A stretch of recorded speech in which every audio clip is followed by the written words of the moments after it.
بسم الله الرحمن الرحيم الحمد لله رب العالمين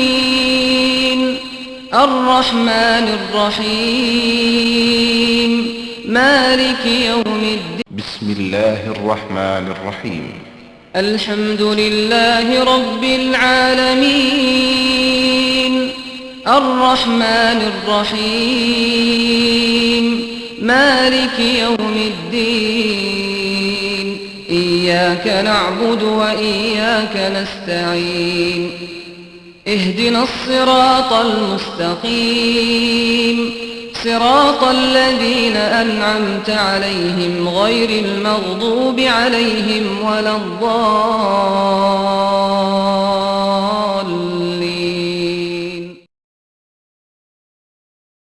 السلام عليكم.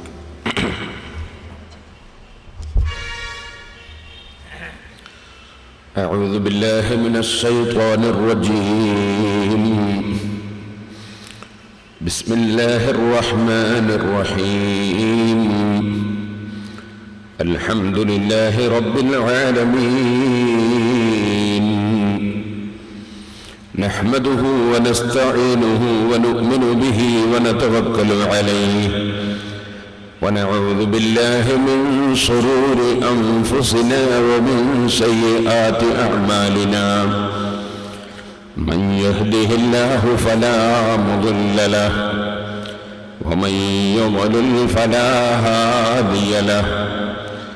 نشهد أن لا إله إلا الله وحده لا شريك له ونشهد أن محمدًا عبده ورسوله أرسله بالهدى ودين الحق ليظهره على الدين كله ولو كره المشركون.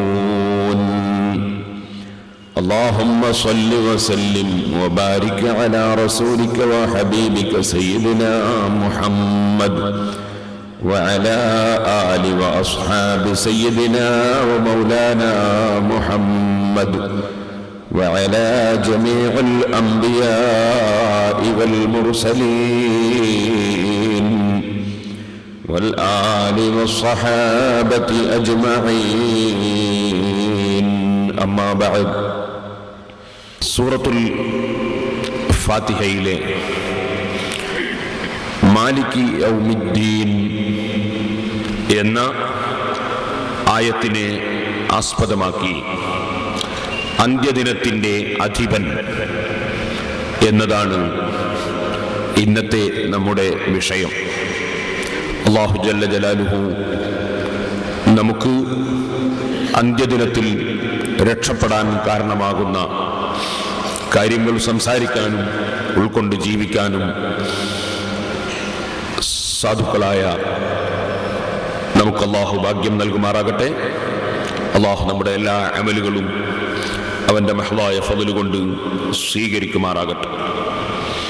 പരിശുദ്ധമായ സൂറത്തുൽ ഫാത്തിഹ ബിസ്മില്ലാഹിർ റഹ്മാനിർ റഹീം എന്ന നാമത്തിൽ ആരംഭിച്ചു. അൽഹംദുലില്ലാഹി റബ്ബിൽ ആലമീൻ, സർവലോകത്തെയും സൃഷ്ടിച്ച് പോറ്റി വളർത്തുന്ന അല്ലാഹുവിനാണ് സർവസ്തുതിയും എന്ന് പറഞ്ഞുവല്ലോ.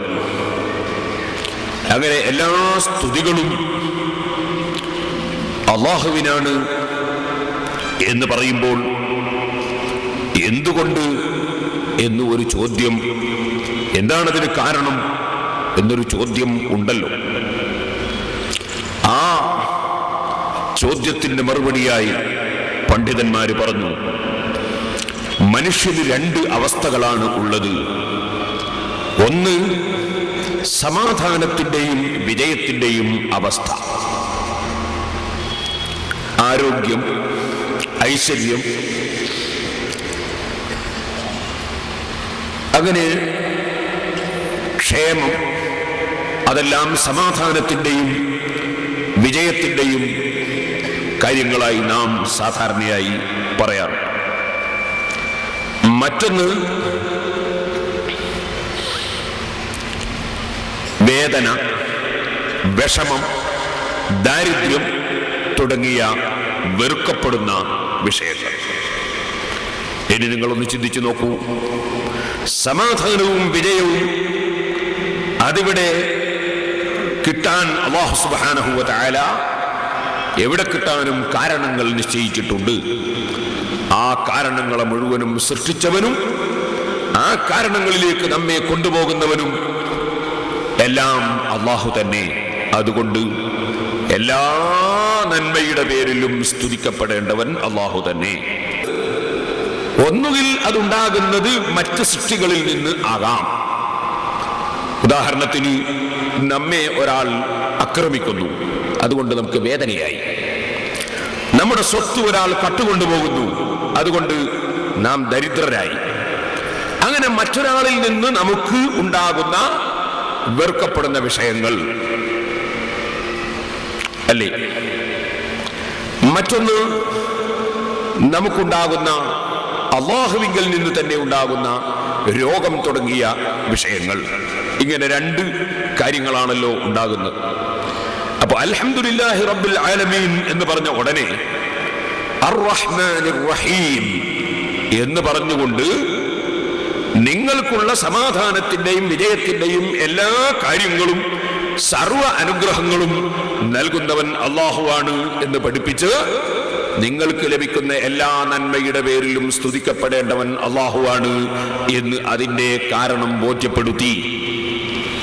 ഇനി ബോധ്യപ്പെടുത്താൻ പോകുന്നത്, നിങ്ങൾക്ക് അല്ലാഹുവിങ്കൽ നിന്ന് തന്നെ ഉണ്ടാകുന്ന മരണം, അതുപോലെ രോഗം തുടങ്ങിയ മുസീബത്തുകൾ ഉണ്ടെങ്കിൽ അതിനെല്ലാം നിങ്ങൾക്ക് അല്ലാഹു തആല ആഖിറത്തിൽ പ്രതിഫലം തരുന്നവനാണ്.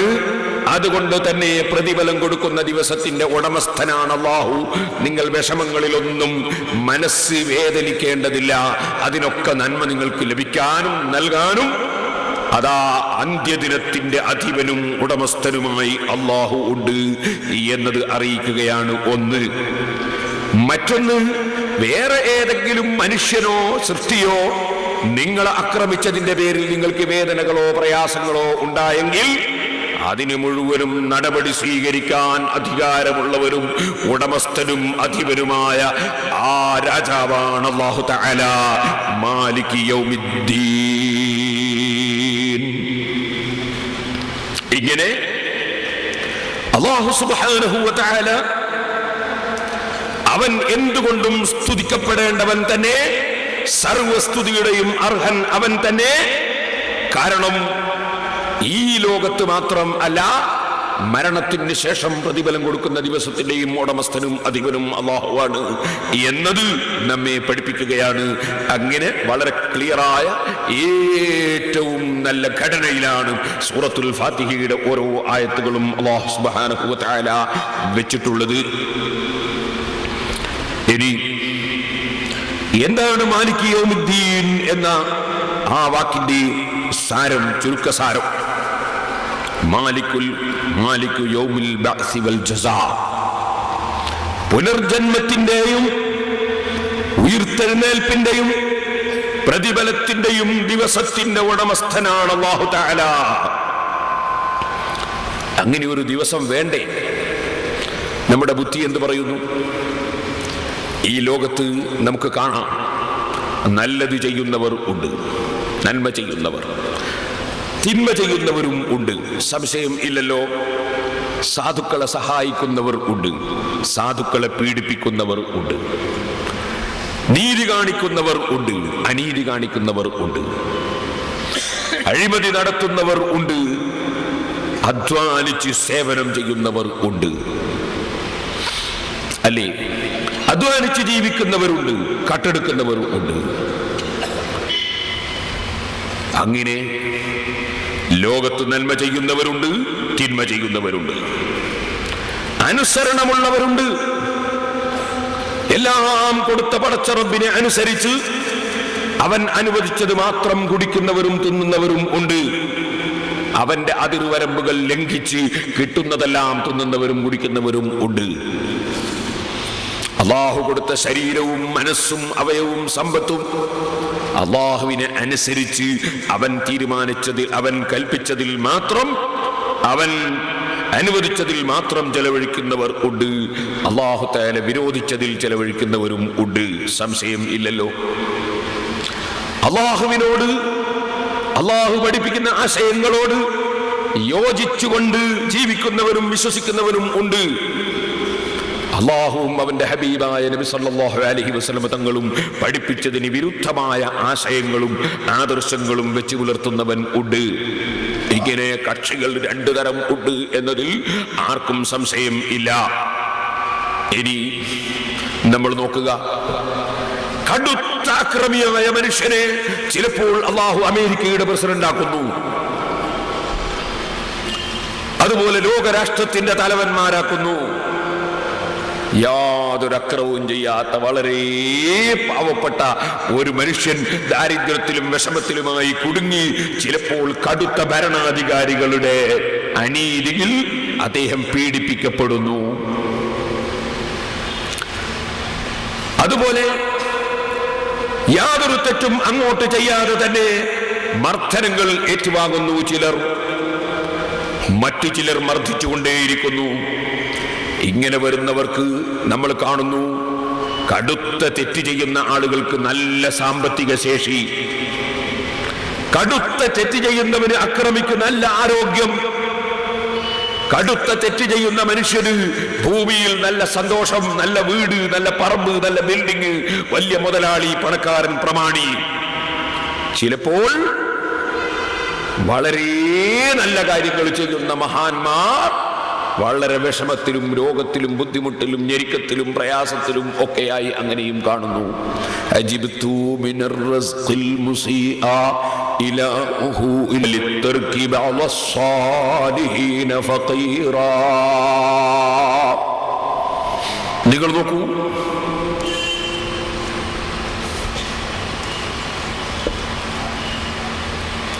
അല്ലാഹു സുബ്ഹാനഹു വ തആലയുടെ കൊടുതി അത്ഭുതകരമല്ലേ അത്?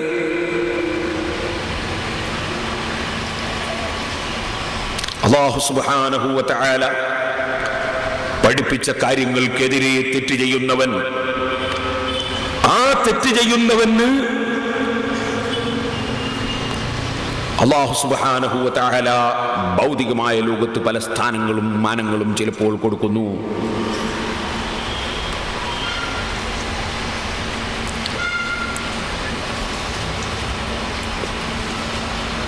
അതേസമയം അല്ലാത്ത ആളുകൾക്ക് ചിലപ്പോൾ സന്തോഷം കൊടുക്കും. അപ്പോഴെന്ത് വേണം ഇവിടെ? യഥാർത്ഥമായ പ്രതിഫലം കൊടുക്കാൻ ഈ ഭൗതികമായ ലോകം പോരാ, വേറൊരു ലോകം ഉണ്ടാകണം. അല്ലെങ്കിൽ അല്ലാഹു സുബ്ഹാനഹു വ തആല നീതിമാനാണ് എന്ന് പറയുന്നതിന് അർത്ഥം കുറയും. അല്ലേ? നിങ്ങൾ നോക്കൂ, ആക്രമിക്കാൻ പറ്റുന്ന വിധത്തിൽ ആരോഗ്യം അള്ളാഹു ഒരാൾക്ക് കൊടുക്കുന്നു, എന്നിട്ട് അവൻ ആക്രമിച്ചിട്ട് അല്ലാഹു സുബ്ഹാനഹു വ തആല അവന് യാതൊരു നടപടിയും സ്വീകരിക്കുന്നില്ല എന്ന് വന്നാൽ അതിന്റെ അർത്ഥം എന്താണ്? ഒന്നുകിൽ അവൻ ആക്രമിക്കുന്നത് അള്ളാഹ് അറിഞ്ഞില്ല എന്ന് വരണം. അങ്ങനെയാകാൻ സാധ്യതയില്ല, അള്ളാഹു അറിവുള്ളവനാണ്. അല്ലെങ്കിൽ പിന്നെ അള്ളാഹുവിന് അവന്റെ പേരിൽ നടപടിയെടുക്കാൻ സ്വീകരിക്കാൻ കഴിഞ്ഞില്ല എന്ന് വരണം. അള്ളാഹു ഒരിക്കലും കഴിവില്ലാത്തവൻ അല്ല.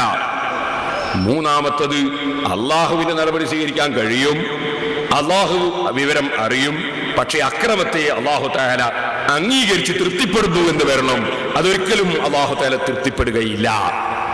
അതുകൊണ്ട് തന്നെ അക്രമിയായ മനുഷ്യന് നടപടി സ്വീകരിക്കാൻ ഒരു ലോകം വേണം. ആ ലോകമാണ് യൗമുദ്ദീൻ.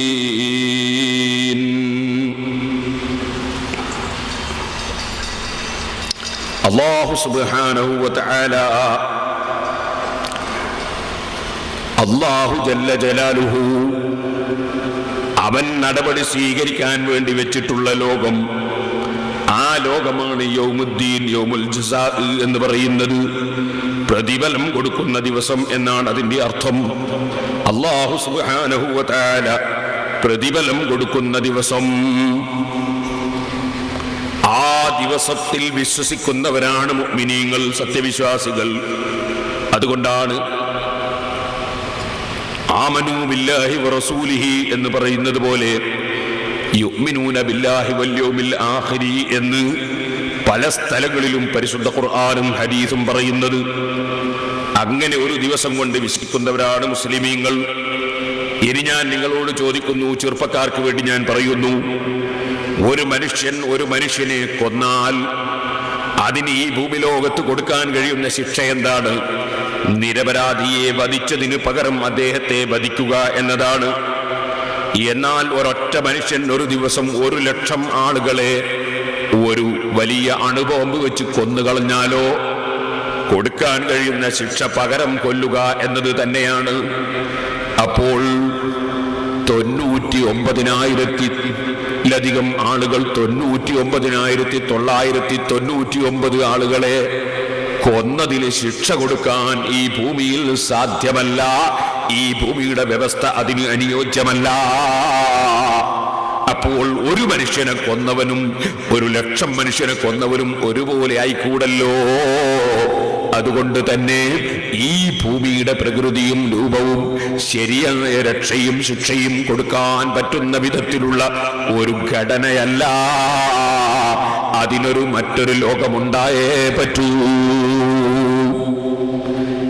ഇനി സഹോദരന്മാരെ, നിങ്ങൾ നമ്മുടെ കീഴ്വഴക്കമൊന്ന് ചിന്തിക്കൂ.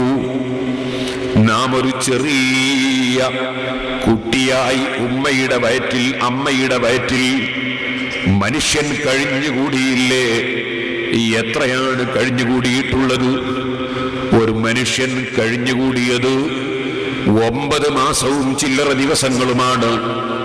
ആ സ്ഥലത്ത് കഴിഞ്ഞുകൂടുമ്പോൾ ആ മനുഷ്യൻ ചിന്തിച്ചിട്ടില്ലല്ലോ, ഞാൻ ഇനി ഒരു വലിയ വിശാലമായ ഭൂമിയിലേക്ക് ഇറങ്ങുകയാണെന്ന് ചിന്തിച്ചിട്ടില്ലല്ലോ.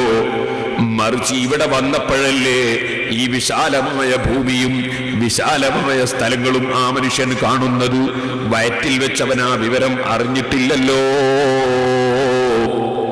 അങ്ങനെ 9 മാസവും കുറച്ച് ദിവസവും ഒരു കുടുങ്ങിയ സ്ഥലത്ത് കഴിച്ചുകൂടിയ നാം വിശാലമായ ലോകത്ത് വന്ന് കുറച്ച് കൊല്ലങ്ങൾ ഇവിടെ ജീവിച്ചു കഴിഞ്ഞാൽ ഇനി ഇവിടുന്നും നമ്മൾ പോകുന്നുണ്ട് എന്നത് ഉറപ്പാണല്ലോ. കാരണം നമ്മുടെ മുൻഗാമികൾ ആരെയും ഇവിടെ നമ്മൾ കാണുന്നില്ലല്ലോ. അപ്പൊ ഇവിടുന്ന് പോയാൽ ഇനി ഇതിനേക്കാൾ വിശാലമായൊരു ലോകത്ത്, വിശാലമായൊരു സ്ഥലത്ത് നമുക്ക് നിൽക്കാനും ജീവിക്കാനും ഉണ്ടെന്ന് തന്നെയല്ലേ നമ്മുടെ കീഴ്വഴക്കം നമ്മെ അറിയിക്കുന്നത്. ഞാനിത് പറഞ്ഞു വരുന്നത്, ഒരു യുക്തിവാദി ചോദിക്കുകയാണ്. അദ്ദേഹത്തിന്റെ ചോദ്യം എന്താണ്? മരണത്തിന് ശേഷം ജീവിതം ഉണ്ടെങ്കിൽ പോയവരാരും ഇതുവരെ കത്തയച്ചിട്ടില്ലല്ലോ, പോയവരാരും ടെലിഫോൺ ചെയ്തിട്ടില്ലല്ലോ, പോയവരാരും വിവരം അറിയിച്ചിട്ടില്ലല്ലോ. അവനോട് ചോദിക്കട്ടെ, നീ ഈ ഭൂമിയിലേക്ക് വന്നതിന് ശേഷം നീ നേരത്തെ ജീവിച്ച വയറ്റിലേക്ക് കത്തയച്ചിട്ടുണ്ടോ? ഉമ്മാന്റെ വയറ്റിലേക്ക് ടെലിഫോൺ ചെയ്തിട്ടുണ്ടോ? നീ ഈ ഭൂമിയിലേക്ക് വന്നപ്പോ വന്ന സ്ഥലത്തേക്ക് നീ വല്ലപ്പോഴും ടെലിഫോൺ ചെയ്തിട്ടുണ്ടോ? അല്ലെങ്കിൽ നീ അവിടേക്ക് കത്തയച്ചിട്ടുണ്ടോ? അങ്ങനെ ഒരു സംഭവം നിന്റെ ജീവിതത്തിൽ ഇല്ലെങ്കിൽ പിന്നെ മരിച്ചുപോയവരിങ്ങോട്ട് കത്തയച്ചില്ല എന്ന കാരണം കൊണ്ട്, മരിച്ചുപോയവരിങ്ങോട്ട് ടെലിഫോൺ ചെയ്തില്ല എന്ന കാരണം കൊണ്ട് അങ്ങനെ ഒരു ജീവിതം ഇല്ലെന്ന് പറയാൻ മനുഷ്യന്റെ ബുദ്ധി സമ്മതിക്കുമോ? മനുഷ്യന്റെ ബുദ്ധി അറിയിക്കുന്നത് എന്താണ്? അക്രമിച്ചവനും അക്രമിക്കപ്പെട്ടവനും ഒരുപോലെയാകുന്നത് നീതിയോട് അനുയോജ്യമാണോ സഹോദരന്മാരെ? ഇനി ഒന്നുകൂടി നിങ്ങൾ ചിന്തിച്ചു നോക്കൂ. ഈ ഭൂമി ലോകത്ത് യുക്തിവാദിയെ സംബന്ധിച്ചിപ്പോൾ ഞാൻ പറയുന്നില്ല. ലോകത്ത് ഏറ്റവും ബുദ്ധിയില്ലാത്തവനാണ് യുക്തിവാദി എന്ന് പറയുന്നത്. ഏറ്റവും ബുദ്ധിയില്ലാത്തവൻ യുക്തിവാദി എന്ന് പറയും. യുക്തി എന്ന പേര് കാണുന്നത് കൊണ്ട് യുക്തി ഉണ്ടായിക്കൊള്ളണമെന്ന യുക്തി വാദിക്കുകയാണ്. അതുകൊണ്ടിപ്പോൾ ഞാൻ അതിലേക്ക് കടക്കുന്നില്ല. യുക്തി ഇല്ലാത്തതുകൊണ്ടാണല്ലോ വാദിക്കലായത്. യുക്തി എന്നത് തീരെ ഇല്ലാത്തവനാണല്ലോ യുക്തിവാദി എന്ന് പറയുന്നത്. അല്ലെങ്കിൽ യുക്തിവാദി പ്രസംഗിക്കുന്നതിന് എന്തർത്ഥമാണ്? കാരണം യുക്തിവാദം എന്ന് പറഞ്ഞാൽ തന്നെ അവനവന്റെ യുക്തിക്ക് തോന്നുന്നത് സ്വീകരിക്കുക എന്നാണല്ലോ. പിന്നെ അവൻ മറ്റൊരാളോട് പ്രസംഗിക്കേണ്ട ആവശ്യമില്ലല്ലോ. കാരണം അവന്റെ യുക്തി പോലെ അവനങ്ങ് നടന്നോളുമല്ലോ. യുക്തിവാദി എന്തിനാണ് മാസിക ഇറക്കുന്നത്, എന്തിനാണ് പുസ്തകം ഇറക്കുന്നത്? കാരണം അവനവന്റെ യുക്തി അനുസരിച്ച് ജീവിക്കണമെന്നല്ലേ. പിന്നെ ഇവന്റെ യുക്തിയിൽ തോന്നിയത് മറ്റവന് പറഞ്ഞു കൊടുക്കേണ്ട ആവശ്യമുണ്ടോ? എഴുതി അറിയിക്കേണ്ട ആവശ്യമുണ്ടോ? ഒരു യുക്തിവാദി കുറ്റ്യാടിയിൽ വെച്ച് പ്രസംഗിക്കുന്നത് ഞാൻ കേട്ടു. അയാൾ എന്താ പറയുന്നതെന്നറിയാമോ? അയാൾ പറയുന്നത്, ചില ആളുകൾ അവരെ ആശയം മാത്രം ശരിയാണ് എന്ന് വിശ്വസിക്കുന്നു, അതെന്തായാലും ശരിയല്ല. അപ്പൊ ഞാനിങ്ങനെ ചിന്തിച്ചു, അത് ഇയാൾ ആശയമാണല്ലോ, അയാൾ ആശയം മാത്രമാണ് ശരി, അയാളും വിചാരിക്കാൻ പാടില്ലല്ലോ. ഏത് ഒരാൾ അവനവന്റെ ആശയം മാത്രമാണ് ശരി എന്ന് വിചാരിക്കുന്നത് ശരിയല്ല എന്നാ ഇയാൾ പറയുന്നത്. അതിപ്പറയുന്നവന്റെ ആശയം തന്നെ അത് മാത്രമാണ് ശരി എന്ന് അവനും വിചാരിക്കാൻ പാടില്ലല്ലോ. അപ്പോൾ നിങ്ങൾ ഓർക്കണം, ലോകത്ത് ഏറ്റവും ബുദ്ധിയില്ലാത്തവനാണ് യുക്തിവാദി. ആ യുക്തിവാദി മരണശേഷമുള്ള ജീവിതം നിഷേധിക്കുന്നത് നീതിയെക്കുറിച്ച് ബോധമില്ലാത്തത് കൊണ്ടാണ്, വസ്തുതകളെ കുറിച്ച് ചിന്തയില്ലാത്തത് കൊണ്ടാണ്, ചിന്തിക്കാനുള്ള ബുദ്ധിയില്ലാത്തത് കൊണ്ടാണ് എന്ന് മാത്രം ഞാൻ ഈ സമയത്ത് ഉണർത്തുകയാണ്. അതിലേക്ക് വിശദമായി കടന്ന് സംസാരിക്കുന്നില്ല, നമുക്ക് ഒരുപാട് പറയാനുണ്ടല്ലോ. മാലിക് യൗമിദ്ദീൻ, പ്രതിഫലം കൊടുക്കുന്ന ഒരു ദിവസമുണ്ട്. ആ ദിവസത്തിന്റെ ഉടമസ്ഥനാണ് അല്ലാഹു തആല. അവന്റെ നയം എന്താണ്? അവന്റെ നയം ഫമൻ യഅമൽ മിസ്ഖാല ദർറത്തിൻ ഖൈറൻ യറാ വമൻ യഅമൽ മിസ്ഖാല ദർറത്തിൻ ശർറൻ യറാ. ഒരണുമണിത്തൂക്കം നന്മ ചെയ്തിട്ടുണ്ടോ, പ്രവർത്തിച്ചിട്ടുണ്ടോ, അതിന്റെ പ്രതിഫലം അല്ലാഹു കൊടുക്കുന്നതായി കാണാൻ കഴിയും. ഒരണുമണിത്തൂക്കം തിന്മ ചെയ്തിട്ടുണ്ടോ, അതും അവന് കാണാൻ കഴിയും. ഈ രൂപത്തിലാണല്ലോ അല്ലാഹു ജല്ല ജലാലുഹു അവന്റെ നിയമവ്യവസ്ഥ വെച്ചിട്ടുള്ളത്. നിങ്ങൾ കേട്ടിട്ടില്ലേ, ഇമാം ഫഖ്റുദ്ദീൻ റാസി റളിയല്ലാഹു അൻഹു ഉദ്ധരിക്കുന്നു, ഒരു മനുഷ്യനെ പാരത്രിക ലോകത്ത് കൊണ്ടുപോയി അല്ലാഹു തആല അതാ ചോദ്യം ചെയ്യുന്നു. പാരത്രിക ലോകത്ത് നിന്ന് ചോദ്യം ചെയ്യുന്നു. ഈ ഭൂമി ലോകത്തുള്ള വ്യവസ്ഥയല്ലല്ലോ റബ്ബിന്റേത് പാരത്രിക ലോകത്ത്. ഞാൻ ഇന്നലെ പറഞ്ഞിട്ടുണ്ട്, അവൻ റഹ്മാനാണ്, ഇവിടെ എല്ലാവർക്കും കൊടുക്കുന്നവനാണ്. അവിടെ നന്മയും തിന്മയും ചെയ്യുന്നവൻ എന്ന വേർതിരിവില്ലാതെ കൊടുക്കുന്നവനാണ്. എന്നാൽ പാരത്രിക ലോകം അങ്ങനെയല്ല. അതിന്റെ പുറമേ ഞാൻ നേരത്തെ നിങ്ങളെ സൂചിപ്പിച്ചല്ലോ, ചിലപ്പോൾ നല്ല പ്രവർത്തികൾ ചെയ്യുന്ന ധാരാളം ആളുകൾ ഇവിടെ ചിലപ്പോൾ വിഷമത്തിലാണ്.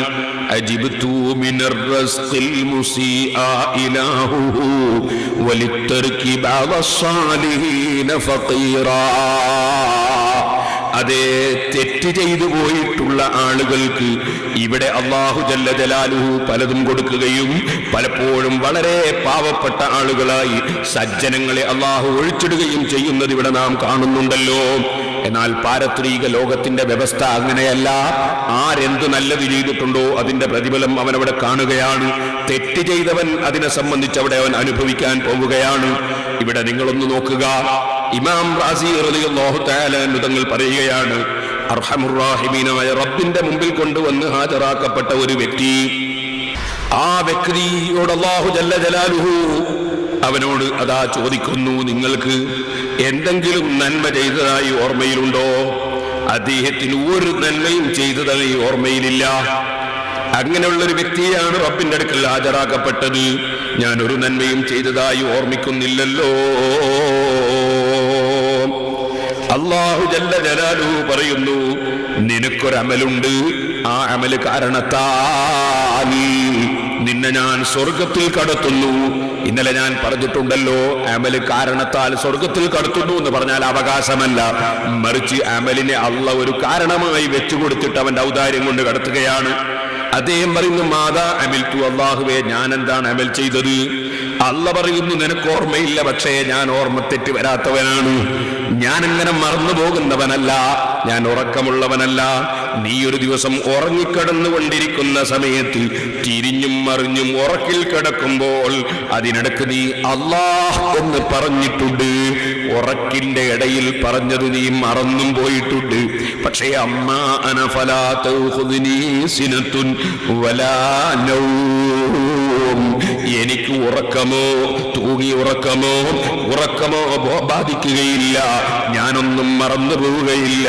അതുകൊണ്ട് നീ മറന്നെങ്കിലും നീ അല്ലാഹ് എന്ന വാചകം പറഞ്ഞത് എനിക്ക് ഓർമ്മയുണ്ട്. അതുകൊണ്ട് തന്നെ അതിന് നിനക്ക് ഞാൻ പ്രതിഫലം നൽകുന്നു.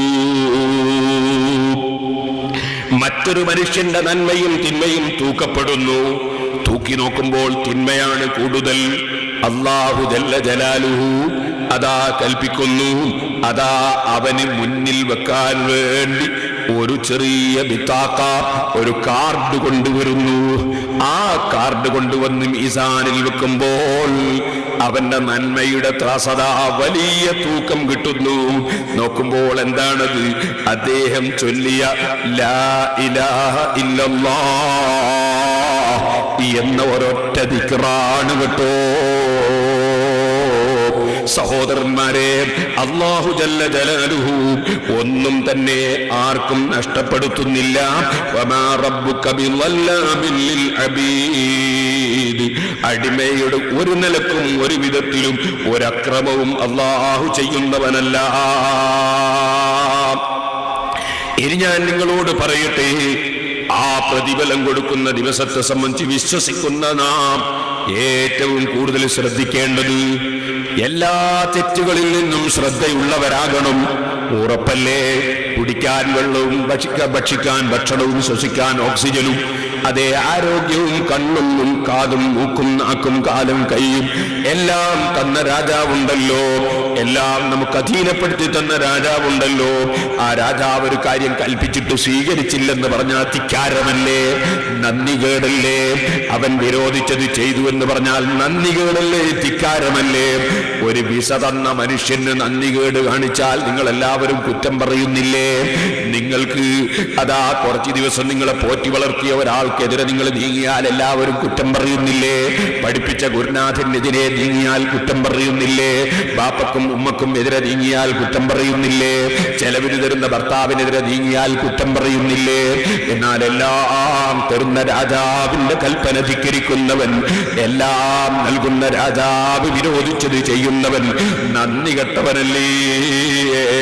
എന്നാൽ ഞാൻ നിങ്ങളോട് ചോദിക്കട്ടെ, ഞാൻ നിങ്ങളോട് പറയട്ടെ, അല്ലാഹു ജല്ല ജലാലുഹു അവനാ പ്രതിഫലം കൊടുക്കുന്ന ദിവസത്തിന്റെ ഉടമസ്ഥനാണെന്ന് പറയുന്നതിന് മുമ്പ് നമ്മോട് പറഞ്ഞിട്ടുണ്ടല്ലോ, അർ-റഹ്മാനിർ റഹീം.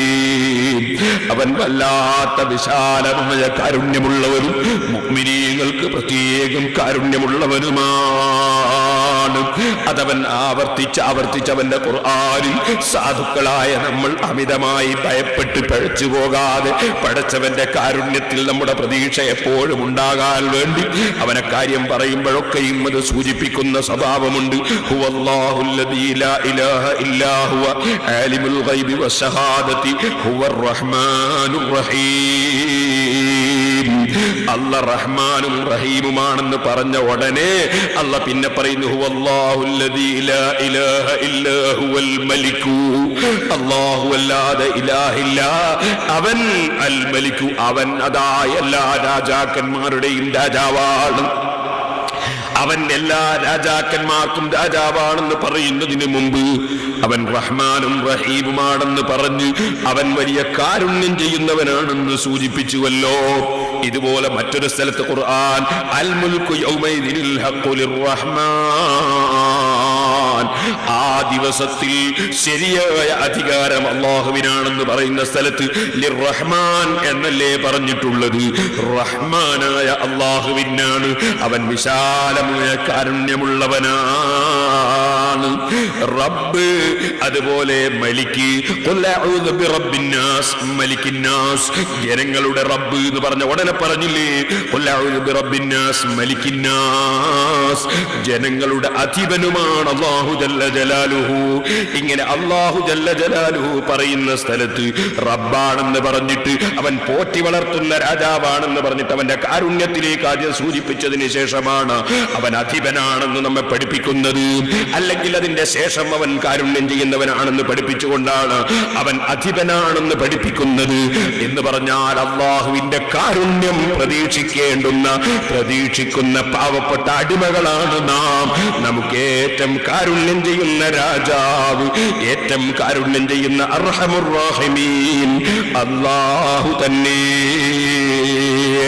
ആ സ്നേഹം മനസ്സിൽ വെച്ച് ചിന്തിക്കൂ മനുഷ്യ, നീ ഒരു കാര്യം ഓർക്കണം. അതുകൊണ്ട് തന്നെ പടച്ചവനോട് ചെയ്ത തെറ്റുകളൊക്കെ അല്ലാഹു ജല്ല ജലാലുഹു മനസ്സറിഞ്ഞ് മാപ്പ് പറയുമ്പോൾ പുറത്തു തരാൻ സാധ്യതയുണ്ട്, നമ്മെ നന്നാക്കാൻ സാധ്യതയുണ്ട്, അനുഗ്രഹത്തിന്റെ വഴികളുണ്ട്. എന്നാൽ ഏറ്റവും കൂടുതൽ ചിന്തിക്കേണ്ടത് മനുഷ്യനോട് ചെയ്യുന്ന തെറ്റാണ് കേട്ടോ. സൃഷ്ടികളോട് ചെയ്യുന്ന തെറ്റാണ് കേട്ടോ. കാരണം സൃഷ്ടികളോട് ചെയ്യുന്ന തെറ്റ് അല്ലാഹു മാപ്പ് തരില്ല. അതിന് സൃഷ്ടികൾ മാപ്പ് തരിക തന്നെ വേണം. അതുകൊണ്ട് തന്നെ മനുഷ്യ നീ ഏറ്റവും ചിന്തിക്കേണ്ടത്, വേറൊരു മനുഷ്യനെ നീ ആക്രമിക്കരുത്, മറ്റൊരാളുടേത് കട്ടെടുക്കരുത്, വേറെ ഒരാളെ മർദ്ദിക്കരുത്, മറ്റൊരാളെ ഗീബത്ത് പറയരുത്, വേറെ ഒരാളെ പറഞ്ഞ് ഏഷണി പറഞ്ഞ് തെറ്റിക്കരുത്, മറ്റൊരാളെ സംബന്ധിച്ച് ചീത്ത പറയരുത്, ഒരാളുടെ അഭിമാനത്തിന് ക്ഷതം വരുത്തരുത്, ആരെയും നീ ജീവിതത്തിൽ കുറവാക്കരുത്, ആരെയും നീ ആക്രമിക്കരുത്. എവിടെയും ചിന്തിക്കേണ്ടത് മറ്റൊരുത്തൻ്റേത് നീ കൈവശപ്പെടുത്തരുത്. നീ അല്ലാഹുവിനോട് ചെയ്യുന്ന തെറ്റിനേക്കാൾ എത്രയോ ഗൗരവം കൂടുതലുള്ളത് പടച്ചവന്റെ സൃഷ്ടികളോട് ചെയ്യുന്ന തെറ്റിനാണ്. കാരണം അത് അല്ലാഹുവിനെ പോലെ ജനങ്ങൾ മാപ്പ് കൊടുക്കുന്നവരല്ല, അവര് റഹ്മാനല്ല. അല്ലാഹുവിനെ പോലെ വിശാലമായ കാരുണ്യം മനുഷ്യനുണ്ടാകുന്നതല്ല. അതുകൊണ്ട് തന്നെ മനുഷ്യരോട് തെറ്റ് ചെയ്യാതെ എപ്പോഴും ജീവിതം ശുദ്ധീകരിക്കാൻ കൂടുതൽ പരിശ്രമിക്കണമെന്ന് ഇമാം റാസി റളിയല്ലാഹു അൻഹു ഈ ആയത്തിന്റെ തഫ്സീറിൽ പ്രത്യേകം വിവരിക്കുന്നു. കേട്ടിട്ടില്ലേ നിങ്ങൾ ബഹുമാനപ്പെട്ട ഇമാമുൽ ആദം അബൂ ഹനീഫത്തുൽ കൂഫി റളിയല്ലാഹു അൻഹു? അബൂ ഹനീഫ റളിയല്ലാഹു അൻഹുവിന് ഒരു മജൂസിയായ മനുഷ്യൻ, ഒരു ആഗ്നേയനായ മനുഷ്യൻ, തീയിനെ ആരാധിക്കുന്ന മനുഷ്യൻ ഒരു സംഖ്യ കടം കൊടുക്കാനുണ്ട്. അദ്ദേഹം മുസ്ലിമല്ലാത്ത കടം കൊടുത്തിരിക്കുകയാണ്. ആര്? 4 മദ്ഹബിന്റെ ഇമാമിങ്ങളിൽപ്പെട്ട ഇമാം അബൂ ഹനീഫ റളിയല്ലാഹു അൻഹു. ഞാൻ പലപ്പോഴും പറഞ്ഞില്ലേ, ഇസ്ലാം വർഗീയതയുടെ മതമല്ല, സൗഹാർദ്ദത്തിന്റെ മതമാണ്. ഇമാം അബൂ ഹനീഫ റളിയല്ലാഹു അൻഹു ഒരു തീയിനെ ആരാധിക്കുന്ന മജൂസിക്ക് കടം കൊടുത്തിരിക്കുകയാണ്, സംഖ്യ കൊടുത്തിരിക്കുകയാണ്. മഹാനവറുകൾ ആ സംഖ്യ അവൻ തിരിച്ചു കൊടുക്കാത്തത് കൊണ്ട് അവന്റെ വീട്ടിലെടുക്കോളം നടന്നുപോയി. ആ മജൂസിയോട് സംഖ്യ വാങ്ങാൻ വേണ്ടി പോയി. അദ്ദേഹത്തിന്റെ വീട്ടിന്റെ സമീപത്തെത്തിയപ്പോ മജൂസി പണം കൊടുക്കാനുണ്ട്, അത് വാങ്ങാൻ പോയതാണ്. മജൂസിയുടെ വീട്ടിന്റെ സമീപത്തെത്തിയപ്പോ ഇമാം അബൂ ഹനീഫ റളിയല്ലാഹു അൻഹുവിന്റെ ചെരുപ്പിന്റെ ചുവടെ ഒരു നജസിൽ ചവിട്ടിപ്പോയി, ഒരു മാലിന്യത്തിൽ ചവിട്ടിപ്പോയി. ബഹുമാനപ്പെട്ടവർ ഉടനെ തന്നെ ഈ ചെരുപ്പ് ഒന്ന് കുടഞ്ഞു കാല് കുടഞ്ഞപ്പോൾ ഈ ചെരുപ്പിന്റെ മേലെ ഒട്ടി നിൽക്കുന്ന നജസ് ഈ മജൂസിയുടെ മതിലിന്റെ മേലെ പോയി തെറിച്ചു. കാലിന്റെ മേലെ ആയ നജസ് കുടഞ്ഞപ്പോ നജസ് പോയി തെറിച്ചത് ഈ തീയിനെ ആരാധിക്കുന്ന മനുഷ്യന്റെ മതിലിന്റെ മേലെയായി പോയി. അബൂ ഹനീഫ റളിയല്ലാഹു അൻഹു വല്ലാതെ ബേജാറായി. ബഹുമാനപ്പെട്ടവരെ, ബേജാർ എന്താണെന്നറിയോ? ഞാനിപ്പോൾ ഈ എന്റെ കാലുകൊണ്ട് കുടഞ്ഞിട്ട് തെറിച്ച നജസ് ഈ മതിലിന്റെ മേലെ തന്നെ നിർത്തിയാൽ ആ മനുഷ്യന്റെ മതില് ചീത്തയാക്കിയ വകയിൽ ഞാൻ കുറ്റക്കാരനാകുമല്ലോ. എന്നാൽ അതങ്ങ് പരണ്ടിക്കളഞ്ഞാലോ?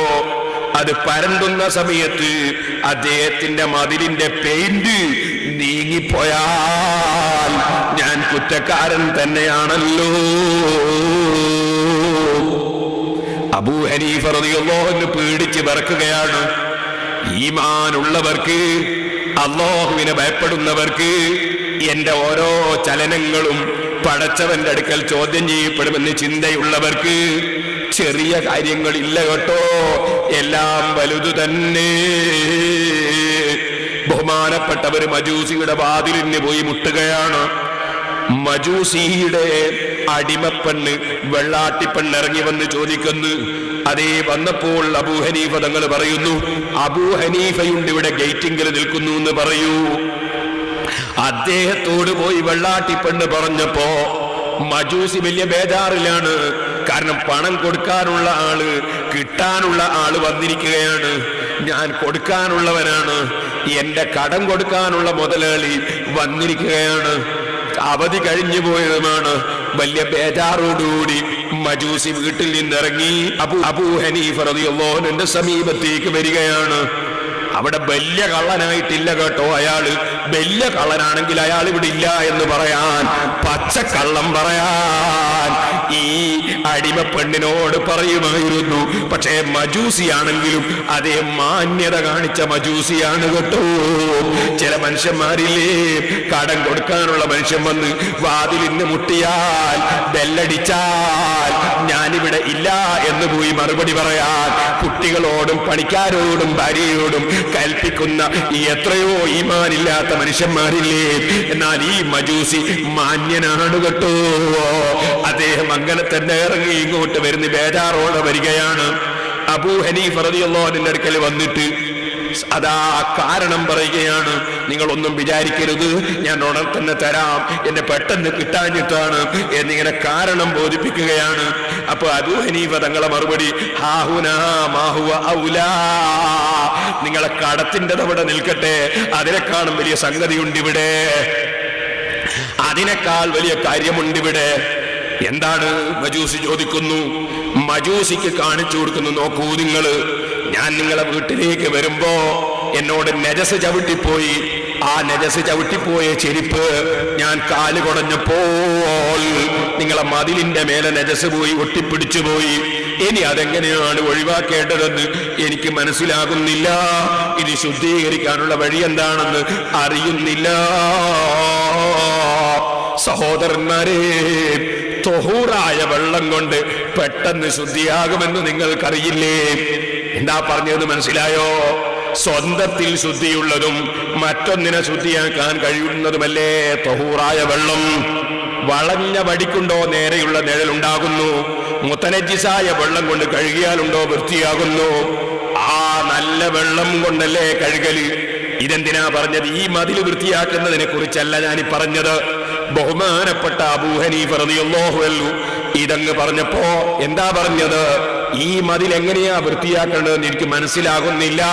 നിങ്ങളെ മതിലിന്റെ മേലെ എന്റെ കാല് കുടഞ്ഞിട്ട്, ചെരുപ്പ് കുടഞ്ഞിട്ട് നജസ് തെറിച്ചല്ലോ. എന്റെ കടത്തിന്റെ പ്രശ്നം എനിക്കിപ്പം പ്രശ്നമല്ല, ഇതിൽ നിന്ന് എനിക്ക് രക്ഷപ്പെടാനുള്ള വഴിയാ ചിന്തിക്കുന്നതെന്ന് പറഞ്ഞപ്പോ ഈ മജൂസി പറയുകയാണ്, എന്റെ മതിൽ ശുദ്ധീകരിക്കുന്നത് അവിടെ നിൽക്കട്ടെ, ഞാൻ ആദ്യം എന്റെ മനസ്സും എന്റെ ശരീരവും ഞാനൊന്ന് ശുദ്ധീകരിക്കട്ടെ. നിങ്ങളെ മനസ്സിന്റെ ഒരു ശുദ്ധിയല്ലേ ഇത്? ഈ ശുദ്ധി നിങ്ങൾക്ക് കിട്ടിയത് ഈമാൻ കൊണ്ടല്ലേ, ഇസ്ലാം കൊണ്ടല്ലേ, ഹിദായത്ത് കൊണ്ടല്ലേ? ഈ നിലക്ക് മനസ്സ് ശുദ്ധീകരിക്കപ്പെടുന്ന ഒരു പ്രസ്ഥാനത്തിൽ ഞാനും ഇതാ മെമ്പറായി ചേരുന്നു. അശ്ഹദു അല്ലാ ഇലാഹ ഇല്ലല്ലാഹ് അശ്ഹദു അന്ന മുഹമ്മദുർ റസൂലുള്ളാഹ്. ഉടനെ തന്നെ ആ മജൂസി ഷഹാദത്ത് കലിമ ചൊല്ലി ഇസ്ലാമിലേക്ക് കടക്കുന്നു. ഇന്ന് നമ്മളെ വിചാരം എന്താണ്? നമുക്ക് പ്രസംഗിച്ച് ജനങ്ങളെ അങ്ങ് നന്നാക്കി കളയാമെന്നാണ്, അല്ലെങ്കിൽ എഴുതിയിട്ട് അങ്ങ് നന്നാക്കി കളയാമെന്നാണ്, അല്ലെങ്കിൽ കുറെ കാഴ്ച കാണിച്ചു കൊടുത്തിട്ട് കുറെ ആളെ ഇസ്ലാമിൽ കൊണ്ടുവരാമെന്നാണ്.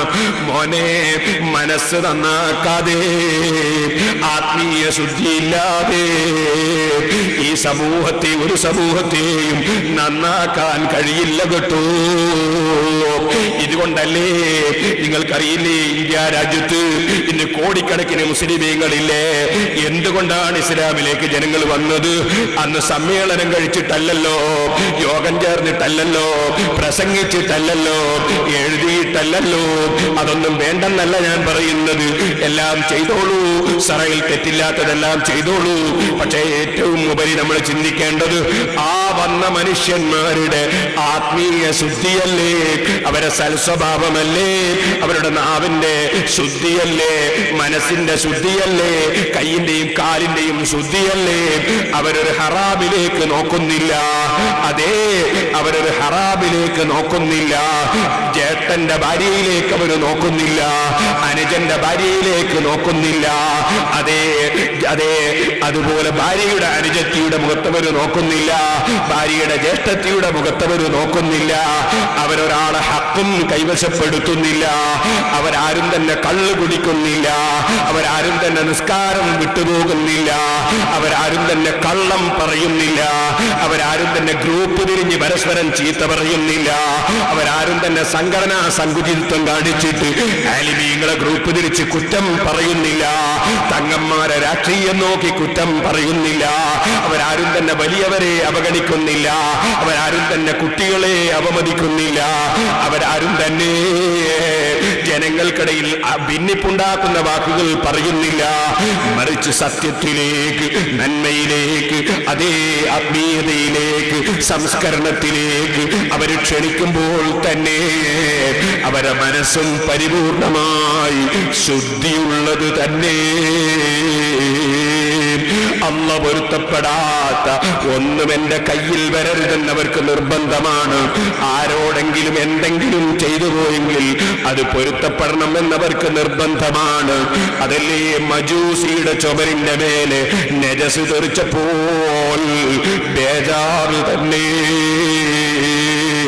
അതല്ലേ അല്ലാഹുവിന്റെ ആരിഫീങ്ങൾ, അവരല്ലേ പടച്ച റബ്ബിന്റെ ഔലിയാക്കൾ, അവരല്ലേ മുൻഗാമികളായ ഇമാമിങ്ങൾ, അവരല്ലേ ഇസ്ലാം മതം പ്രചരിപ്പിച്ചവർ. അവരെ കണ്ടിട്ടല്ലേ, അവരുടെ ആത്മീയത കണ്ടിട്ടല്ലേ ഇസ്ലാമിലേക്ക് ജനങ്ങൾ ഒഴുകി വന്നത്. സഹോദരന്മാരെ, ഞാൻ അതിലേക്ക് ഇപ്പോൾ കടന്നു സംസാരിക്കുന്നില്ല. അപ്പൊ ഏറ്റവും ശ്രദ്ധിക്കേണ്ടത് മറ്റൊരാൾ മറ്റൊരു സൃഷ്ടിയുമായുള്ള മനുഷ്യന്റെ കടപ്പാടുകളാണ്. അത് അല്ലാഹു പൊറുക്കുന്നതല്ലല്ലോ, അത് സൃഷ്ടികൾ തന്നെ പൊറുക്കേണ്ടതുണ്ടല്ലോ. ഇനി സഹോദരന്മാരെ, അല്ലാഹു ജല്ല ജലാലുഹു അധിപനാണെന്ന് പറഞ്ഞില്ലേ? മാലിക് യൗമിദ്ദീൻ എന്ന സ്ഥലത്ത് രണ്ട് നിലക്കുള്ള ഓത്തുണ്ട്. ഒന്ന് മലിക് യൗമിദ്ദീൻ എന്നാണ്. അങ്ങനെ ഓതിയാലും തെറ്റല്ല, അതും ശരിയായ ഓത്താണ്. മാലിക് യൗമിദ്ദീൻ എന്നും ഓതാവുന്നതാണ്, അതും ശരിയായ ഓത്ത് തന്നെയാണ്. ഇപ്പൊ മാലിക് യൗമിദ്ദീൻ എന്നും ഓതാം, മലിക് യൗമിദ്ദീൻ എന്നും ഓതാം. ഇതിൽ ഏതാണ് കൂടുതൽ അർത്ഥസമ്പുഷ്ടിയുള്ളത് എന്നതിനെ കുറിച്ച് പണ്ഡിതന്മാര് വലിയ ചർച്ച ചെയ്യുന്നുണ്ട്. അതിലേക്ക് അത്ര വിശാലമായ ചർച്ചകളിലേക്ക് വഅദിന്റെ സദസ്സിൽ കടക്കാൻ കഴിയില്ലല്ലോ, അത് ദർസിലല്ലേ സാധിക്കുകയുള്ളൂ. അതുകൊണ്ട് തന്നെ ഇപ്പോൾ അതിലേക്ക് കടക്കുന്നില്ല. പരിശുദ്ധ ഖുർആനിന്റെ സാരാംശങ്ങളെ കുറിച്ച് വിശദമായി പഠിക്കണമെങ്കിൽ മക്കളെ, കൊല്ലങ്ങളോളം പള്ളി ദർസുകളിൽ, അതുപോലെ നന്നായി പഠിപ്പിക്കുന്ന ദീനിയായ വിദ്യാഭ്യാസം നൽകുന്ന കോളേജുകളിൽ ഉസ്താദുമാരിൽ നിന്ന് നന്നായി പഠിക്കേണ്ടതുണ്ട്. വഅദിലൊന്നും കൂടുതലൊന്നും പറയാൻ സാധ്യമല്ല. ചുരുക്കി മാത്രം പറയട്ടെ, മലിക് യൗമിദ്ദീൻ എന്ന് പറയുമ്പോൾ അതിനർത്ഥം പ്രതിഫലം കൊടുക്കുന്ന ദിവസത്തിന്റെ അധിപൻ എന്നാണ്, രാജാവെന്നാണ്. അതേസമയത്ത് മാലിക് യൗമിദ്ദീൻ എന്ന് പറയുമ്പോൾ അതിന്റെ അർത്ഥം പ്രതിഫലം കൊടുക്കുന്ന ദിവസത്തിന്റെ ഉടമസ്ഥനെന്നാണ്. അപ്പൊ ഉടമസ്ഥനാണ് അല്ലാഹു തആല, അധിപനാണ് അല്ലാഹു തആല. രണ്ടും ശരിയാണ്. അധിപൻ അല്ലാഹു തന്നെ, പക്ഷെ കാരുണ്യം ചൊരിക്കുന്ന അധിപനാണ്. ഫലസ്തീനിലെ മക്കളുടെ തലയിൽ, അഫ്ഗാനിസ്ഥാനിലെ കുഞ്ഞുമക്കളുടെ തലയിൽ, ഇറാഖിലെ പാവപ്പെട്ട സ്ത്രീകളുടെയും മക്കളുടെയും തലയിൽ കൊണ്ടുപോയി മിസൈല് പതിപ്പിക്കുന്ന അധിപനല്ല, മറിച്ച് അതുപോലെ അക്രമം കാണിക്കുന്ന അധിപനല്ല,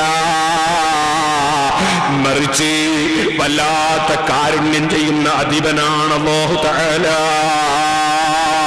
അതിന്റെ പുറമെ ഉടമസ്ഥനാണ് അല്ലാഹു തആല. അവൻ ഉടമസ്ഥനായതുകൊണ്ട് തന്നെ നാം ഉടമസ്ഥനിൽ നിന്നല്ലേ അടിമകൾക്കെല്ലാം കിട്ടേണ്ടത്.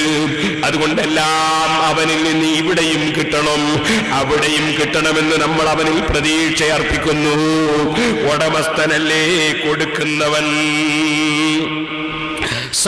സഹോദരന്മാരെ, ഞാൻ ഇടയ്ക്ക് മുത്തലിബ് ഉസ്താദ് ഓർമ്മിപ്പിച്ചൊരു കാര്യം മുതഅല്ലിമീങ്ങളോട് ഓർമ്മപ്പെടുത്തുന്നു. മലിക് യൗമിദ്ദീൻ എന്ന് ഓതാം എന്ന് ഞാൻ പറഞ്ഞതുകൊണ്ട്, ഓ കുട്ടികളെ, നിങ്ങൾ ആരും പോയിട്ടിനി ഖുർആൻ ഫാത്തിഹ ഓതിയിട്ട് ഇമാമത്ത് നിൽക്കുമ്പോ മലിക് യൗമിദ്ദീൻ എന്നൊരു പുതിയ ഓത്ത് ഓതണ്ട കേട്ടോ. കാരണം അത് മുത്തലിബ് ഉസ്താദിന് ഞാൻ നന്ദി പറയുന്നത് ഓർമ്മിപ്പിച്ചതിന്റെ പേരിൽ. അങ്ങനെയും അവിടെ ഓത്തുണ്ട്. പക്ഷേ പെട്ടെന്ന് പോയിട്ടൊരു പള്ളിയിൽ നിന്ന് മലിക് യൗമിദ്ദീൻ എന്ന് ഓതിയാൽ അന്ന് തല്ലുണ്ടാകാൻ അത് മതിയാകും.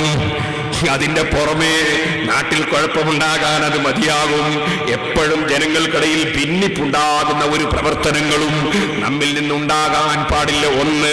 രണ്ടാമത്തത്, പരിശുദ്ധ ഖുർആൻ ഓതുമ്പോൾ 7 ഇമാമിങ്ങൾ ഓതി പഠിപ്പിച്ചതുപോലെ മാത്രമേ ഓതാൻ പാടുള്ളൂ.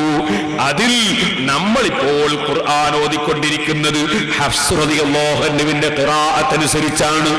ആ ഇമാം ഓതിയത് പോലെയാണ് നമ്മൾ ഫാത്തിഹ ഓതേണ്ടത്. അങ്ങനെയാണ് ഫാത്തിഹയുടെ തുടക്കം മുതൽ അവസാനം വരെ ഓതേണ്ടത്. ഒരു സൂറത്തിൽ കടന്നാൽ ആ സൂറത്തിന്റെ ആദ്യം മുതൽ അവസാനം വരെ ആ ഒരു ഇമാം ഓതിയതുപോലെ ഓതണം എന്ന് പറഞ്ഞവരും ഉണ്ട്. അതുകൊണ്ട് അത് പ്രത്യേകം ശ്രദ്ധിക്കേണ്ടതുണ്ട്. എപ്പോഴും ആളുകൾക്ക് സംശയമുണ്ടാക്കുന്ന കാര്യങ്ങളും ആളുകൾക്കിടയിൽ ചർച്ച വലിച്ചിടുന്ന കാര്യങ്ങളും പണ്ഡിതന്മാരിൽ നിന്ന് അനാവശ്യമായി ഉണ്ടായി പോകരുത്. പഠന സമയത്ത് വിഷയങ്ങൾ പഠിപ്പിക്കൽ അനിവാര്യമാണ്. അതുകൊണ്ട് നമ്മുടെ ഒരു ക്ലാസ് മാതിരിയുള്ള ഒരു വേദായതുകൊണ്ട് ഞാൻ ആ കാര്യം കൂടി സൂചിപ്പിച്ചു എന്നേ ഉള്ളൂ. ഇരിക്കട്ടെ, അധിപൻ എന്ന് പറഞ്ഞ അർത്ഥമാണ് മലിക് യൗമിദ്ദീൻ എന്നതിനുള്ളത്. മാലിക് യൗമിദ്ദീൻ, പ്രതിഫലം കൊടുക്കുന്ന ദിവസത്തിന്റെ ഉടമസ്ഥൻ എന്നാണ് അതിന്റെ അർത്ഥം. ഉടമസ്ഥനല്ലേ അടിമകൾക്ക് വിട്ടുതരിക, ഉടമസ്ഥനല്ലേ അടിമകൾക്ക് മാപ്പ് തരിക, ഉടമസ്ഥനല്ലേ അടിമകൾ പ്രതീക്ഷിക്കുക. അതുകൊണ്ട് മാലിക് യൗമിദ്ദീൻ എന്നതും വലിയ അർത്ഥമുള്ള വല്ലാത്ത വാചകം തന്നെ. ഇമാമിങ്ങൾ അതൊക്കെയും വിശദീകരിച്ചിട്ടുണ്ട്. ഞാൻ വിശദമായി അതിലേക്ക് കടന്നു സംസാരിക്കുന്നില്ല. ആ റബ്ബിന്റെ കാരുണ്യം കൊണ്ട് തന്നെയാണല്ലോ ആ ഉടമസ്ഥൻ എത്ര കാരുണ്യമാ കാണിക്കുന്നത്. ഇപ്പോൾ അത് പറയാൻ നേരമില്ല. ഇൻഷാ അല്ലാഹ് ഞാൻ നിങ്ങളോടൊക്കെയും ഓർമ്മപ്പെടുത്തുന്നു. ജനുവരി അവസാനത്തിൽ കുറ്റ്യാടിയിൽ ഒരു 10 ദിവസം വയല് പറയുന്നുണ്ട്. അല്ലാഹ് തൗഫീഖ് ചെയ്യട്ടെ. നിങ്ങളൊക്കെ അവിടെ വന്ന് കേൾക്കൂ. ഒരുപാട് വിഷയങ്ങൾ, ഇവിടെ പറയാത്ത കാര്യങ്ങൾ ഞാൻ അവിടെ പറയുന്നുണ്ട്. അവിടെ വെച്ച് ഞാൻ വിശദമായി പറയാം. ഒരു സൂചനയ്ക്ക് വേണ്ടി മാത്രം പറയുന്നു. അല്ലാഹു ജല്ല ജലാലുഹു ആ പ്രതിഫലം കൊടുക്കുന്ന ദിവസത്തിൽ നമ്മൾ രക്ഷപ്പെടാൻ ആവശ്യമായതൊക്കെയും നമ്മളെ പഠിപ്പിച്ചില്ലേ? അവിടെ നമുക്ക് രക്ഷയ്ക്ക് ആവശ്യമുള്ളതെല്ലാം ആദ്യം തന്നെ പറഞ്ഞു തന്നില്ലേ? ഇതിന്റെ എല്ലാം പുറമെ നിങ്ങൾ നോക്കൂ. മരിക്കുന്ന സമയത്ത് ലാ ഇലാഹ ഇല്ലല്ലാഹ് എന്ന് ചൊല്ലി മരിച്ചാൽ വിജയികളുടെ കൂടെ നേരെ സ്വർഗത്തിലാണെന്ന് നബി സല്ലല്ലാഹു അലൈഹി വസല്ലം പഠിപ്പിച്ചിട്ട് അതോടുകൂടെ ഒന്നും കൂടി പറഞ്ഞില്ലേ? ലഖ്നൂ മൗതാഅക്കും ലാ ഇലാഹ ഇല്ലല്ലാഹ്, മരണമാസന്നമാകുന്നവർക്ക് നിങ്ങൾ ലാ ഇലാഹ ഇല്ലല്ലാഹ് ചൊല്ലിക്കൊടുക്കുകയും. എന്തിനാണത്? ഒരാള് മരിക്കുമ്പോ അയാൾ സ്വർഗത്തിൽ കടക്കുന്ന നിലക്ക് മരിക്കാൻ വേണ്ടിയുള്ള പ്രവർത്തനം മറ്റുള്ളവരും ചെയ്യണമെന്നല്ലേ നമ്മളെ പഠിപ്പിക്കുന്നത്? അതല്ലേ മരണമാസന്നമായ സമയത്ത് മനുഷ്യൻ മറന്നു പോകാൻ ഏറ്റവും സാധ്യതയുള്ള സമയമാണ്. കാരണം വേർപാടിന്റെ സമയമാണ്. ദുബായിലേക്ക് മൊബൈൽ ഫോണും കയ്യിൽ പിടിച്ചു പോകുന്ന നീ ദുബായിലേക്ക് പോകുന്ന ബേജാറിൽ പാസ്പോർട്ട് മറന്നു പോകാറില്ലേ? ടിക്കറ്റ് മറന്നു പോകാറില്ലേ? അപ്പൊ നിന്റെ സുഹൃത്തുക്കൾ ഇറങ്ങി കഴിയുമ്പോ തന്നെ, കാറിൽ കയറുമ്പോ തന്നെ പാസ്പോർട്ട് എടുത്തിട്ടുണ്ടോ, ടിക്കറ്റ് എടുത്തിട്ടുണ്ടോ എന്നൊക്കെ ചോദിക്കുന്നത് കേൾക്കാറില്ലേ? കാരണം വിട്ടുപിരിയുന്ന സമയം മറതി വല്ലാതെ വരാൻ സാധ്യതയുള്ള സമയമായതുകൊണ്ടല്ലേ. എന്നാൽ ലോകത്തെ വിട്ടുപിരിഞ്ഞ് മറ്റൊരു ലോകത്തേക്ക് പോകുന്ന സമയം എത്ര ലാ ഇലാഹ ഇല്ലല്ലാഹ് പഠിച്ചവരും മറന്നുപോകാൻ സാധ്യതയുള്ള സമയമാണ്. അതുകൊണ്ട് ലാ ഇലാഹ ഇല്ലല്ലാഹ് എന്ന് മറ്റുള്ളവർ ചൊല്ലിക്കൊടുത്തിട്ട് നരകത്തിൽ കടക്കാതെ അതാ നിങ്ങളെ സഹോദരന്മാരെ നിങ്ങൾ സ്വർഗത്തിലേക്ക് കൊണ്ടുപോകാൻ നിങ്ങളും പണിയെടുക്കണേ എന്നല്ലേ ലാ ഇലാഹ ഇല്ലല്ലാഹ് ചൊല്ലിക്കൊടുക്കണം എന്ന് പറഞ്ഞാൽ അതിന് താല്പര്യം? അല്ലാഹുവിന്റെ കാരുണ്യം നോക്ക് നിങ്ങൾ. ചില ആളുകൾ അലൈസ ലിൽ ഇൻസാനി ഇല്ലാ മാ സഅ എന്ന ആയത്തിന്റെ അർത്ഥവും വിശദീകരണവും ഒന്നും മനസ്സിലാക്കാതെ മനുഷ്യൻ അവനവൻ ചെയ്തത് മാത്രമേ ഉള്ളൂ എന്നും പറഞ്ഞ് നടക്കുന്നവരുണ്ട്. ആ ആയത്തിന്റെ വിശദീകരണം ഇൻഷാ അല്ലാഹ് ഞാൻ 1-ാം തീയതി പെരിങ്ങത്തൂരിൽ വെച്ച് പ്രസംഗത്തിൽ പറയുന്നുണ്ട്. പെരിങ്ങത്തൂരിൽ ഒരു പ്രസംഗം നടത്താൻ വേണ്ടി തീരുമാനിച്ചിട്ടുണ്ട്. ഇപ്പോൾ അതിലേക്ക് കടക്കുന്നില്ല. എന്റെ മാന്യ മുസ്ലിം സഹോദരന്മാരെ ചിന്തിക്കണം. അപ്പൊ മരിക്കാൻ പോകുന്നവർക്ക് ലാ ഇലാഹ ഇല്ലല്ലാഹ് ചൊല്ലിക്കൊടുക്കാൻ പറഞ്ഞു. ഇനി നിങ്ങൾ അള്ളാഹുവിന്റെ കാരുണ്യം നോക്കൂ സഹോദരന്മാരെ, അള്ളാഹുവിന്റെ കാരുണ്യം നോക്കൂ. മരിച്ചു പോയ മനുഷ്യനെ ഖബറിൽ കൊണ്ടുപോയി വെച്ചാൽ അള്ളാഹുവിന്റെ ഹബീബായ നബി സല്ലല്ലാഹു അലൈഹി വസല്ലം നമ്മളെ പഠിപ്പിക്കുന്നു, നിങ്ങൾ ആ മരിച്ച മനുഷ്യന് വേണ്ടി തസ്ബീഹ് ചൊല്ലുവീൻ. അള്ളാഹുവേ, അദ്ദേഹത്തോട് ചോദിക്കുന്ന ചോദ്യത്തിന്റെ മറുപടി നീ അദ്ദേഹത്തിന് തോന്നിപ്പിക്കണം. സബ്ബിതുഹു ഇൻദ സുആൽ, ചോദിക്കുന്ന സമയത്ത് പതറിപ്പോകാതെ സ്ഥിരതയോടെ മറുപടി പറയാൻ തൗഫീഖ് കൊടുക്കണമെന്ന് നിങ്ങൾ പ്രാർത്ഥിക്കണമെന്നും അല്ലാഹ് പറയുന്നത് എന്തിനാണ്? അവനങ്ങ് രക്ഷപ്പെട്ടു പോകാനല്ലേ? മാത്രമാണോ ആ മരിച്ച മനുഷ്യന്റെ പേരിൽ സൂറത്തുൽ ഫാത്തിഹ ഓതി, എന്നിട്ട് ദിക്റും ചൊല്ലി സലാത്തും ചൊല്ലി മരിച്ച മയ്യിത്തിന്റെ പേരിൽ പ്രാർത്ഥിക്കാൻ അല്ലാഹ് പറഞ്ഞില്ലേ? അതല്ലേ മയ്യിത്ത് നിസ്കാരം? അതും മരിച്ച മനുഷ്യനെ രക്ഷപ്പെടുത്താനുള്ള പടച്ചവന്റെ കാരുണ്യം തന്നെയല്ലേ? പക്ഷെ ചിന്തിച്ചില്ല ചില ആളുകൾ. അത് ഞാൻ ആദ്യത്തെ ദിവസം വിവരിച്ചിട്ടുണ്ടല്ലോ. മയ്യിത്ത് നിസ്കാരം എന്ന് പറയുന്നത് തന്നെ മയ്യിത്തിന്റെ പേരിലല്ലേ? തുടക്കം മുതൽ അവസാനം വരെ മയ്യിത്തിന്റെ പേരിലല്ലേ? അപ്പൊ ഒന്നാമത്തെ അല്ലാഹു അക്ബർ എന്ന ദിക്ർ തന്നെ മയ്യിത്തിന്റെ പേരിലല്ലേ? പിന്നീട് അങ്ങോട്ടുള്ളതെല്ലാം മയ്യിത്തിന്റെ പേരിലല്ലേ? ഫാത്തിഹയും മയ്യിത്തിന്റെ പേരിലല്ലേ? സലാത്തും മയ്യിത്തിന്റെ പേരിലല്ലേ? ദുആയും മയ്യിത്തിന്റെ പേരിലല്ലേ? അങ്ങനെ മയ്യിത്തിന്റെ പേരിൽ ദിക്റും സലാത്തും ഖുർആനും ഓതി ദുആ ചെയ്യാൻ അല്ലാഹ് പറഞ്ഞതും ആ മരിച്ച മനുഷ്യൻ രക്ഷപ്പെടാനല്ലേ? ഇനി നിങ്ങൾ നോക്കൂ, മരിച്ച മയ്യിത്തിന് ചോദ്യം വരുമ്പോ അതിന്റെ മറുപടികൾ അദ്ദേഹത്തിന് ഓർമ്മയാകാൻ വേണ്ടി തൽഖീൻ ചൊല്ലിക്കൊടുക്കണമെന്ന് അതാ ഖുർആൻ തന്നെ പഠിപ്പിച്ചില്ലേ? ലക്കിറു ഫഇന്ന ദിക്റാ തൻഫഉൽ മുഅ്മിനീൻ, ഓർമ്മിപ്പിച്ചു കൊടുക്കൂ, ഈമാനുള്ളവർക്ക് അത് ഫലം ചെയ്യുമെന്ന് ഖുർആൻ പറഞ്ഞില്ലേ? ഈ ആയത്തല്ലേ ശൈഖുൽ ഇസ്ലാം സക്കരിയ അൻസാരി റളിയല്ലാഹു അൻഹു തൽഖീൻ ചൊല്ലുന്നതിന്റെ തെളിവായി ഖുർആനിലെ ഈ ആയത്തല്ലേ അവിടുത്തെ അസ്റൽ മതാലിബ് എന്ന കിതാബിൽ തെളിവ് ധരിച്ചിട്ടുള്ളത്? അല്ലാഹ് പറഞ്ഞതല്ലേ? മറന്നുപോകാൻ സാധ്യതയുള്ള സമയത്ത് ഓർമ്മിപ്പിച്ചു കൊടുക്കേണ്ട സമയമാണ്. അതുകൊണ്ട് ഖബറിൽ പോയി കിടക്കുമ്പോ, പുതിയ ഒരു ഇരുട്ടിൽ വന്ന് കിടക്കുമ്പോ വല്ലാത്ത മറവിക്ക് സാധ്യതയുണ്ട്. അതുകൊണ്ട് അദ്ദേഹത്തിന് ഉത്തരം കിട്ടാൻ വേണ്ടി പ്രാർത്ഥിക്കുകയും വേണം, ഉത്തരം നിങ്ങളങ്ങ് പറഞ്ഞു കൊടുക്കുകയും വേണമെന്ന് വരെ അല്ലാഹ് പറഞ്ഞില്ലേ? അല്ലാഹുവിന്റെ ഖുർആൻ പഠിപ്പിച്ചില്ലേ? പടച്ചവന്റെ കാരുണ്യമല്ലേ? ഇനിയും നിങ്ങളൊന്ന് ചിന്തിക്കൂ സഹോദരന്മാരെ.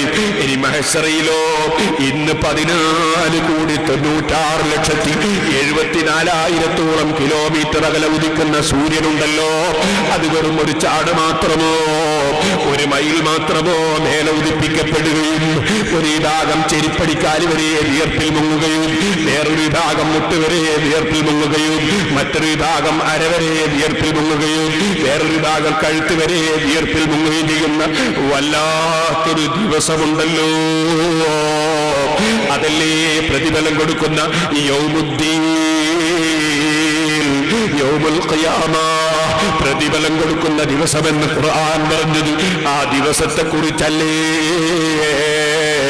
അവിടെ മനുഷ്യന് നിൽക്കാനുള്ളത് ഫീ യൗമിൻ കാന മിഖ്ദാറുഹു 50,000 സന.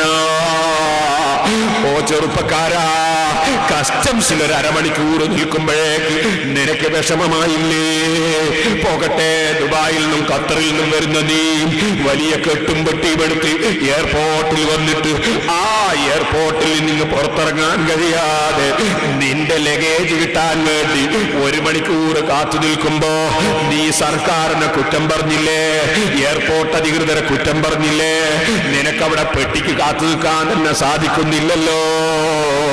എയറോപ്ലെയിനിൽ കയറിയത് അതാ 4 മണിക്കൂറോ 3.5 മണിക്കൂറോ പ്ലെയിനിൽ വന്നിട്ട് കോഴിക്കോട് എയർപോർട്ടിൽ വന്ന് പ്ലെയിനെങ്കിൽ ലാൻഡ് ചെയ്യുമ്പോൾ നീ പ്ലെയിന് നിൽക്കുന്നതിന് മുമ്പ് തന്നെ സീറ്റിൽ എഴുന്നേറ്റില്ലേ?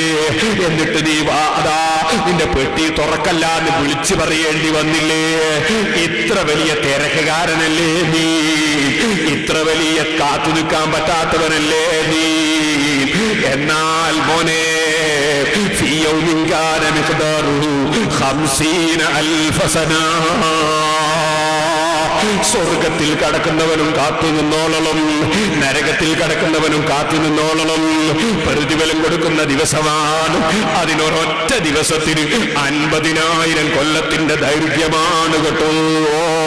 ഇത് ദഈഫായ ഹദീസല്ല, ഇത് ഖുർആനാണ് കേട്ടോ. ഒരൊറ്റ ദിവസത്തിന് 50,000 കൊല്ലമാണ്.